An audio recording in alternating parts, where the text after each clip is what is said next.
அன்பார்ந்த சகோதர சகோதரிகளே, உங்களுக்கும் உங்கள் குடும்பத்தில் உள்ள அனைவருக்கும் சமாதானம் உண்டாவதாக.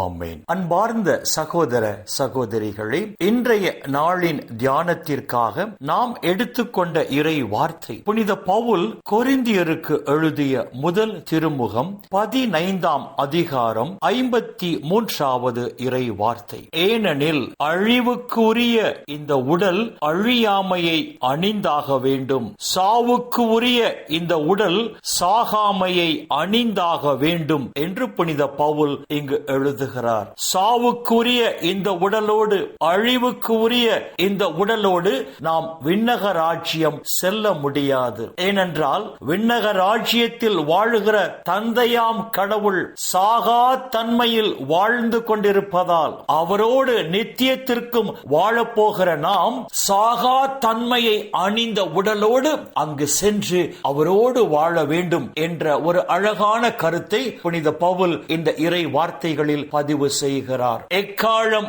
முழங்க ஆண்டவர் இயேசு வான தூதர்களோடு வானின்று இறங்கி வரும் போது இந்த உலகில் சாகாமல் எஞ்சியிருக்கும் மனிதர்களும் இயேசுவோடு ஒன்றித்த நிலையில் இறந்து உயிர் பெற்று எழுந்த நாமும் மாற்று உரு பெறுவோம். அப்பொழுது நமது உடலானது மாட்சிமை பொருந்திய மகிமை பொருந்திய உடலாக மாறும். தாபோர் மலையில் ஆண்டவர் இயேசு உருமாறிய போது அந்த உடல் எப்படி மாட்சிமை மிகுந்த மகிமை மிகுந்த உடலாக மாறியதோ அதே போல் உருமாறும் போது நம்முடைய உடலும் மாட்சிமை பொருந்திய மகிமை பொருந்திய உடலாக சாகா தன்மையை அணிந்த உடலாக மாறும். இவ்வாறு மாட்சிமை மகிமை பொருந்திய சாகா தன்மையை அணிந்த உடலோடு நாம் வான்வெளியில் ஆண்டவர் இயேசுவை எதிர்கொண்டு சென்று அவரோடு நாம் விண்ணக ராஜ்யத்திற்குள் நுழைந்து அங்கு நித்தியத்திற்கும் தந்தையாம் கடவுளோடும் அவரோடும் என்றும் நாம் மகிழ்ந்து வாழ்ந்திருப்போம். அன்பார்ந்த சகோதர சகோதரிகளே,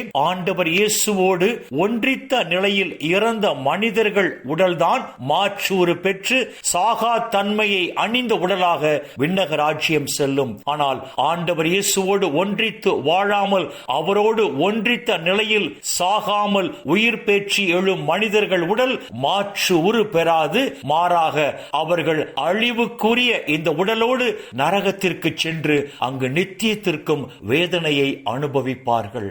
அன்பார்ந்த சகோதர சகோதரிகளை, விண்ணக ராஜ்யத்தை சொந்தமாக்கிக் கொள்ள கடவுளால் தேர்ந்து கொள்ளப்பட்டு பெயர் சொல்லி அழைக்க பெற்ற நாம் இந்த உலகில் ஆண்டவர் இயேசுவோடு இணைந்து ஒன்றித்து நல்ல கனி தருகிற மரமாக வாழ்வோம். அப்பொழுது இம்மையிலும் நாம் ஆசி பெறுவோம். இந்த உலக வாழ்வின் முடிவில் நாம் நிலை வாழ்வையும் சொந்தமாக்கிக் கொள்வோம். இந்த இறை சிந்தனைகளோடு நாம் ஜெபத்திற்குள் கடந்து செல்வோம். எங்களை நேசிக்கிற நல்ல பிதாவே, அப்பா, இந்த உலகில் இன்னும் ஒரு நாளை நீர் எங்களுக்கு சேர்த்து தந்தீரே.